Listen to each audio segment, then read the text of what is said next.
Hello छात्रों, मैं निरंजन कुमार स्वागत करता हूं आप सभी को आपके अपने इस YouTube चैनल नियॉन एजुकेशन पर। आज हम आपके लिए लेकर के आए हैं 8वीं कक्षा के तीसरे अध्याय को, जिसके अंतर्गत हम पढ़ने वाले हैं घन और घनमूल यानी क्यूब एंड क्यूब रूट।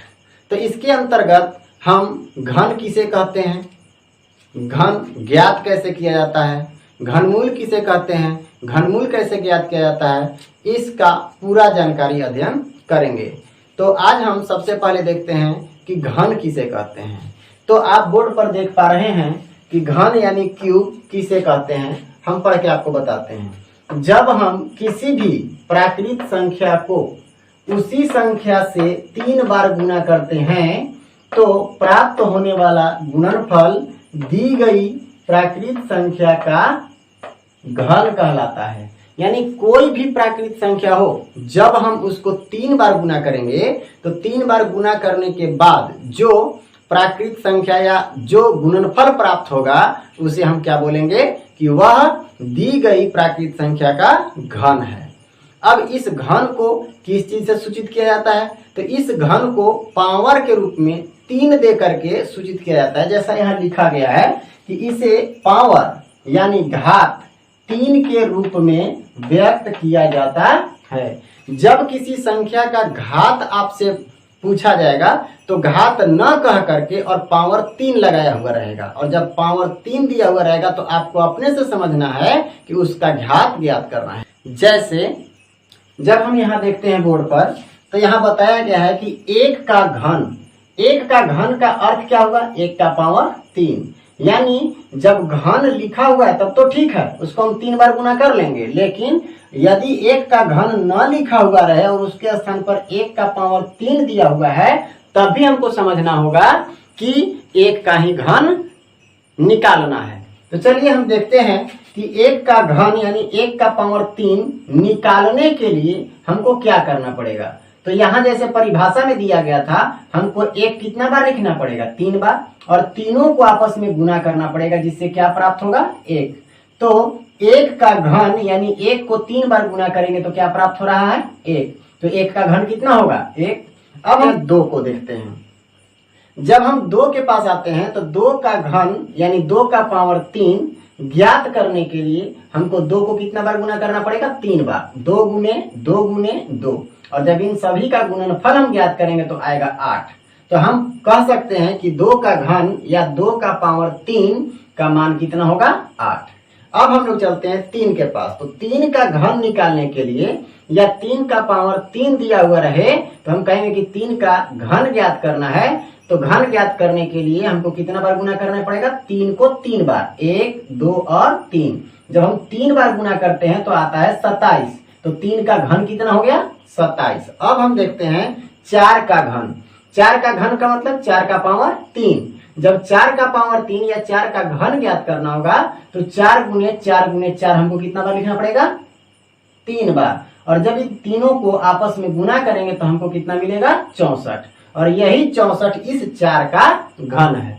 इसी प्रकार हम आपको आप ही के किताब का सारणी 1 और सारणी 2 का जो चार्ट दिया गया है उसको अभी दिखाने वाले हैं, जिसमें आपको सारणी 1 के अंतर्गत बताया गया है 1 से लेकर के 10 तक का घन। इसके बाद जब सारणी 2 को आप देखिएगा तो सारणी 2 में आपको दिखाया गया है 11 से लेकर के 20 तक का घन। तो इसको देखें, समझें और याद कर लें, क्योंकि याद करने के बाद आप आसानी से बहुत बड़े बड़े संख्याओं का घन ज्ञात कर सकते हैं। इसके बाद जो अगला टॉपिक है उसमें आपसे पूछा जाता है कि जब किसी संख्या का हम घन करेंगे तो उसका घन करने के बाद इकाई अंक क्या होगा। यानी यदि आपसे कोई पूछ दे कि कोई ऐसा संख्या है जिसका इकाई अंक 1 है, और जब इकाई अंक 1 है तो उसका जब हम घन करेंगे तो घन करने के बाद यानी 3 बार गुना करने के बाद जो गुणनफल प्राप्त होगा उसका इकाई अंक क्या होगा। तो जब छोटी संख्याएं होंगी 1 2 3 4 5 6 7 हार्डली 10 तक यदि होगा तब तो आप गुना करके मन ही मन में बता सकते हैं। लेकिन जब बड़ी संख्या दी हुई रहेगी और आपको इकाई अंक ज्ञात करना होगा तब समस्या आएगा। तब उस समय हम क्या करेंगे, केवल इकाई अंक को गुना करके और उत्तर के रूप में बता सकते हैं कि गुणनफल का इकाई अंक यानी घन का इकाई अंक कितना आएगा। उसमें भी आपको गुना करने में टाइम लगेगा, लेकिन कुछ ऐसे विशेष तथ्य हैं जिसको हम अभी बोर्ड पर आपको दिखाएंगे और समझाएंगे कि आखिर कौन कौन ऐसी संख्याएं हैं जिसका घन करने के बाद भी इकाई अंक बदलता नहीं है। हाँ, तो अब हम लोग देखते हैं अगले टॉपिक को, जिसमें बताया गया है कि घनों का इकाई अंक ज्ञात करना। यानी कोई भी संख्या हमें दी हुई होगी और उसका इकाई अंक हमको पता होगा, तो जब उसका हम घन ज्ञात करेंगे तो उसका इकाई अंक क्या होगा वो हमको बताने के लिए एक अलग टॉपिक है, उसके बारे में हम लोग देखते हैं।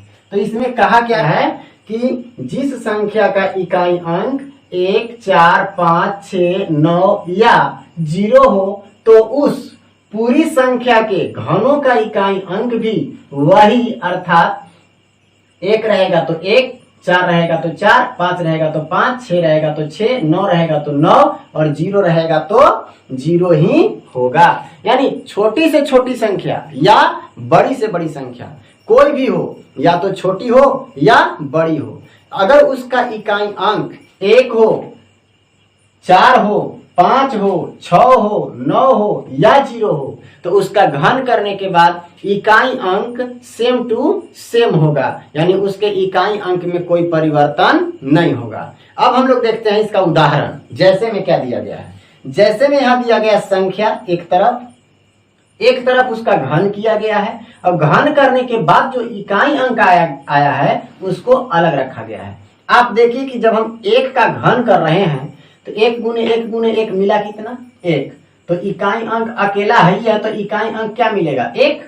तो इकाई अंक के रूप में देखिए संख्या भी 1 और घन करने के बाद भी इकाई अंक कितना मिल रहा है, 1। अब हम चलते हैं 4 के पास।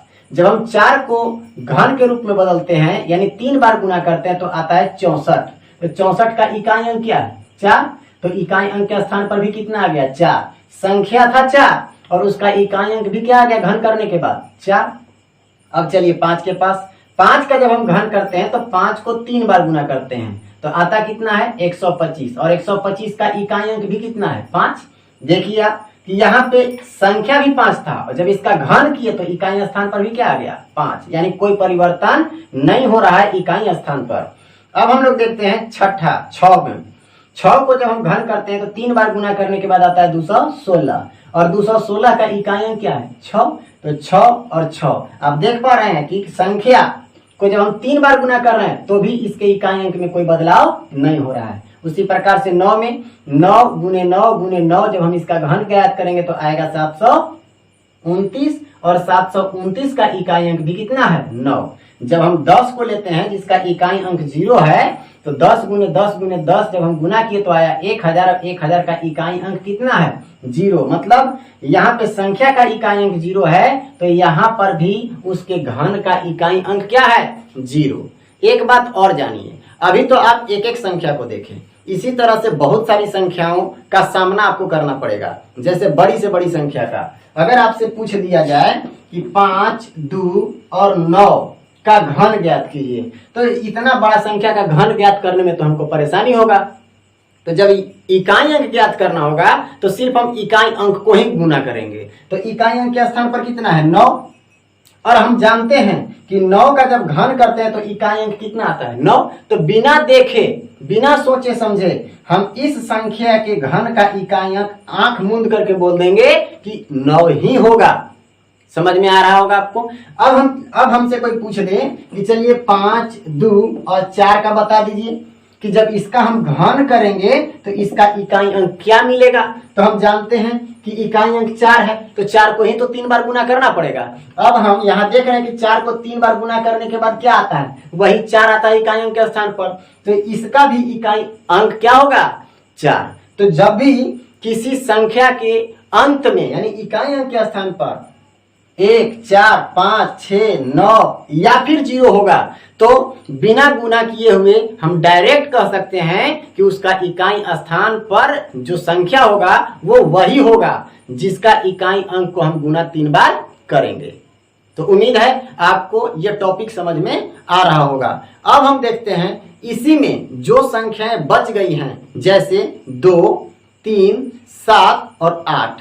ये 2, 3, 7 और 8 जब इकाई के स्थान पर रहेंगे तो उसका घन करने के बाद इकाई अंक क्या होगा उसको जानते हैं। आगे हमसे बोला गया है इसके अगले पार्ट में कि जिस संख्या का इकाई अंक 2, 3, 7 या 8 हो तो उस पूरी संख्या के घन का इकाई अंक क्रमशः 8, 7, 3 और 2 होगा। इसका कहने का अर्थ क्या है? तो यदि किसी संख्या का इकाई अंक 2 होगा तो उसका घन करने के बाद उसका इकाई अंक 8 हो जाएगा। समझ पा रहे हैं? मतलब 2 रहेगा तो 8 हो जाएगा। जब किसी संख्या का इकाई अंक 3 होगा और उसका घन किया जाएगा तो घन करने के बाद उसका इकाई अंक 7 हो जाएगा। जब किसी संख्या का इकाई अंक 7 है और उसको घन करेंगे तो कितना इकाई अंक प्राप्त होगा? 3। और उसी प्रकार से जब हम 8 को 3 बार गुना करेंगे यानी 8 का घन करेंगे तो 8 का घन करने के बाद इकाई अंक के रूप में क्या आएगा? 2 आएगा। समझ में आ रहा होगा? अब देखिए यहाँ आपका उदाहरण दिया गया है जैसे में। तो जैसे में दिया गया संख्या 2, 3, 7 और 8। जब हम 2 का घन करते हैं तो 8 प्राप्त होता है और इकाई अंक के स्थान पर भी क्या है? 8, क्योंकि यह अकेला है। अब चलते हैं 3 के पास। जब 3 का हम घन करेंगे यानी 3 को 3 बार गुना करेंगे तो आएगा 27। तो 27 का इकाई स्थान क्या है? 7। तो यहाँ पे 7 आ गया यानी 3 रहेगा तो उसका इकाई अंक क्या होगा? 7, घन का इकाई अंक। अब हम लोग चलते हैं 7 के पास। 7 गुने 7 गुने 7 करके जब इसका हम घन ज्ञात करेंगे तो आएगा 343। तो 343 का इकाई अंक कितना है? 3। यानी 7 का जब हम घन करेंगे या किसी भी संख्या को घन करेंगे जिसका इकाई अंक 7 है तो घन करने के बाद जो इकाई अंक प्राप्त होगा वो कितना प्राप्त होगा? 3। अब हम लोग चलते हैं 8 के पास। जब हम 8 गुने 8 गुने 8 करके इसका घन निकालेंगे तो आएगा 512 और 512 का इकाई अंक कितना है? 2। तो यहाँ पे हम लिख दिए 2। तो 8 का जब हम घन करेंगे तो घन करने के बाद इकाई अंक क्या आएगा? 2। तो जब 8 का घन करने के बाद इकाई अंक 2 आएगा तो हम कह सकते हैं कि चाहे वो कोई भी संख्या हो जिसका इकाई अंक 8 है तो उसको घन करने के बाद हमको कितना संख्या प्राप्त होगा, यानी इकाई अंक के स्थान पर कौन सी संख्या प्राप्त होगी? तो वो होगा 2। हम आपको एक लॉजिक बताते हैं जिससे इसको भी याद करने में आपको बहुत ही आसानी होगा या बहुत आसान आपको लगेगा। तो एक बात बताइए, हर बार आप 10 लाने का प्रयास कीजिएगा। कितना लाने का प्रयास करना है? केवल 10। अब 10 कैसे आएगा? किसमें हमको 10 लाना है? कैसे 10 लाना है वो देखने के लिए इधर आइए। जब हम 2 से पूछेंगे कि 2 तुम बताओ कि 10 पूरा होने के लिए तुमको और कितनी संख्याएं चाहिए, तो बोल गया कि 8। तो 2 का जो भी संख्या हो जिसका इकाई अंक 2 है और उसका घन करेंगे तो डायरेक्ट हमको कितना प्राप्त हो जाएगा? इकाई अंक के रूप में 8 प्राप्त होगा। ये कैसे पता चला? 2 से हम पूछे कि 2 को 10 बनाने के लिए कितना जोड़ना पड़ेगा? 8। तो वही 8 जो है 2 का घन करने के बाद का इकाई स्थान होगा। अब हम लोग चलते हैं 3 के पास। जब हम 3 से पूछेंगे कि 3 तुमको 10 पूरा होने के लिए या 10 बनने के लिए और कितनी संख्याएं चाहिए, तो वो बोलेगा 7। काहे कि 3 के बाद यानी 3 में 7 जोड़ने के बाद ही वो 10 बनता है। आगे चलें। इसके बाद हम लोग चलते हैं तो 3 का क्या हो जाएगा? 7, क्योंकि 3 और 7 मिलकर के 10 हो जाएंगे। 2 और 8 मिलकर के 10 हो जाएगा। तो 2 का यदि घन करने के बाद इकाई अंक पूछे तो 8 होगा। 3 का घन करने के बाद इकाई अंक पूछे तो 7 होगा। उसी प्रकार से इसको पलट दीजिए। अब 7 का पूछ दिया तो 7 का इकाई अंक पूछ दिया कि 7 को घन करेंगे या कोई भी संख्या जिसका इकाई अंक 7 है उसको घन करेंगे तो कौन सी संख्या इकाई अंक के स्थान पर प्राप्त होगा। तो आप तुरंत दिमाग लगाइए कि 7 में कितना जोड़ दे कि 10 बन जाए, तो 3। तो जब घन करेंगे तो उसका इकाई स्थान पर भी संख्या कौन सा होगा? 3 होगा। तो इसका इकाई के स्थान पर संख्या कौन सा हो जाएगा? 3। जब हमको इकाई अंक के स्थान पर 8 दिया गया हो, कोई भी बड़ी संख्या दे दी गई, उसका इकाई के स्थान पर 8 दिया गया है और आपसे पूछा जा रहा है कि बताइए उसका जब हम घन करेंगे तो इकाई स्थान पर क्या होगा, तो 8 से डायरेक्ट तुरंत पूछ लीजिए कि 8 को 10 बनाने के लिए कितना चाहिए, तो 2 चाहिए। तो उसका यानी उसके घन का इकाई अंक कितना हो जाएगा, प्राप्त होगा 2 प्राप्त होगा। क्या कहाँ, इकाई के स्थान पर, तो इकाई के स्थान पर 2 प्राप्त हो जाएगा यदि 8 रहेगा तो यहाँ पे हमारा इकाई स्थान पर क्या आ जाएगा 2। उम्मीद है आपको ये जितने भी 2 टॉपिक हम बताए, यानी वैसी संख्याएं जिनके इकाई के स्थान पर 1, 4, 5, 6, 9 और 0, ये सभी संख्याएं जिनका जब हम घन करते हैं तो घन करने के बाद भी इकाई अंक नहीं बदलता है, यानी सेम टू सेम वही संख्या इकाई स्थान पे मिल जाती है। लेकिन जब हम 2, 3, 7 और 8 के पास जाते हैं तो वो नियम लागू नहीं होता है। तब इसके लिए क्या नियम है कि हम उसको 10 बनाने का प्रयास करेंगे। जब किसी संख्या के इकाई के स्थान पर 2 आएगा तो उससे पूछेंगे कि 10 पूरा होने के लिए तुमको कितना चाहिए, तो 8 चाहिए। तो उसका जब घन करेंगे तो इकाई के स्थान पर क्या आ जाएगा 8। फिर चलते हैं 3 के पास। जब हम 3 के पास गए तो उससे पूछे कि तुमको 10 पूरा होने के लिए कितना चाहिए, तो बोला 7। तो 7 ही उसका क्या कहलाएगा, घन का इकाई अंक कहलाएगा। अब हम लोग चलते हैं 7 के पास और 7 से पूछते हैं कि तुमको 10 पूरा होने के लिए कितना चाहिए, तो वो बताया 3। और जब उसको 3 चाहिए तो वही 3 7 के घन का इकाई स्थान पर का संख्या हो जाएगा। अब हम लोग चलते हैं 8 के पास और 8 से जब पूछेंगे कि तुमको 10 पूरा होने के लिए कितना चाहिए, तो वो बताएगा 2। और जब उस 2 बता रहा है, इसका मतलब कि जब 8 का घन करेंगे तो इकाई के स्थान पर हमको कितना प्राप्त होगा 2। हमें उम्मीद है कि आपको यह वीडियो बहुत ही पसंद आएगा। यदि पसंद आए तो लाइक और शेयर जरूर करें, साथ ही साथ सब्सक्राइब भी करें। जब इस चैनल को आप सब्सक्राइब करेंगे तो सब्सक्राइब करने से आपको क्या फायदा है, सब्सक्राइब करने से ये फायदा होता है कि जैसे ही इस चैनल पर हम अगला वीडियो डालेंगे तो आपके मोबाइल पर एक मैसेज के तरह ही नोटिफिकेशन जाएगा और उस नोटिफिकेशन से आप ये जान सकते हैं कि इस चैनल पर एक नया वीडियो अपलोड हो चुका है, तब आप उसको देख पाएंगे। यदि आप सब्सक्राइब नहीं करेंगे तो जब भी हम वीडियो डालेंगे तो आपको वो पता नहीं चल पाएगा कि हमारे चैनल पे कोई नया वीडियो आया है या नहीं आया है। इसीलिए आपसे रिक्वेस्ट है कि यदि आपको ये वीडियो पसंद आया होगा तो आप इसे लाइक, शेयर और सब्सक्राइब अवश्य करें, ताकि आपको इसके आगे का वीडियो लगातार प्राप्त होता रहे। धन्यवाद।